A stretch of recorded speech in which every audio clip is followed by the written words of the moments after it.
ఈరోజు నేను మీ అందరి సహకారం అడుగుతున్నాను.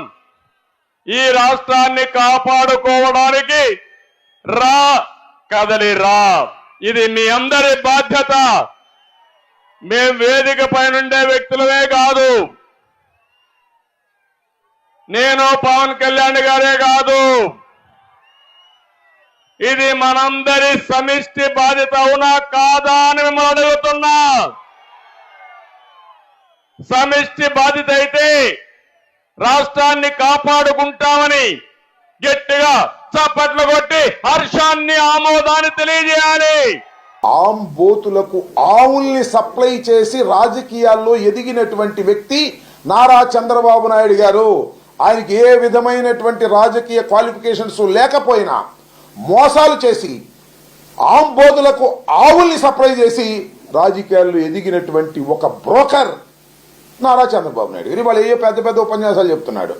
రా కదలి రా అంటాడు. ఎక్కడ వచ్చేది రా, వచ్చి కదిలి వచ్చేది. రా అంటే ఎవరు వస్తారు, కదలడం అంటే ఎవరు వస్తారు?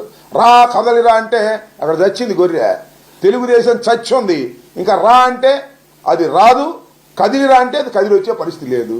నువ్వే కాదు, నీ పక్కన తెచ్చుకున్న దత్తపుత్రుడు, ఆయన పేరేంటి, పవన్ కళ్యాణ్ గారు, ఆయన రా అన్నా కూడా కదిలి వచ్చే పరిస్థితి లేదు. అంతగా సర్వనాశనం చేశావు. ఎన్టీ రామారావు గారు పెట్టినటువంటి రాజకీయ పార్టీని సర్వనాశనం చేసి చంపేసి రా కదలిరా రా కదలిరా అంటే వచ్చే పరిస్థితి ఏమీ లేదయ్యా.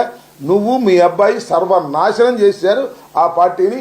ఇంకా ఆ పార్టీ బతికేది లేదు, చచ్చేది లేదు. పవన్ కళ్యాణ్ వచ్చినా లేకపోతే ఇంకొకళ్ళు వచ్చినా అది బతికేది కాదు, చచ్చేది కాదు. నేను మనవి చేస్తున్నా, మీకు అసలు రాజకీయంగా మీరు ఏదో మ్యానిపులేషన్తో బతికినటువంటి వ్యక్తులు, మ్యానిపులేషన్తో పైకి వచ్చినటువంటి వ్యక్తులు, మీకు అసలు రాజకీయంగా మీకు ప్రజాదరణ లేనటువంటి వ్యక్తులు. ఆ రోజున కాంగ్రెస్ పార్టీలో చీలికలు ఉండటం వల్ల మీరు అలా ఎదిగారు తప్ప, కాంగ్రెస్ పార్టీ నుంచి వచ్చి మీరు రాజకీయంలో ప్రజాదరణ కలిగినటువంటి నాయకులు కాదు. Is a manipulator. ఎవరికేం కావాలో సప్లై చేసి ఒక బ్రోకర్ పని చేసి రాజకీయాలు ఎదిగినటువంటి వ్యక్తి.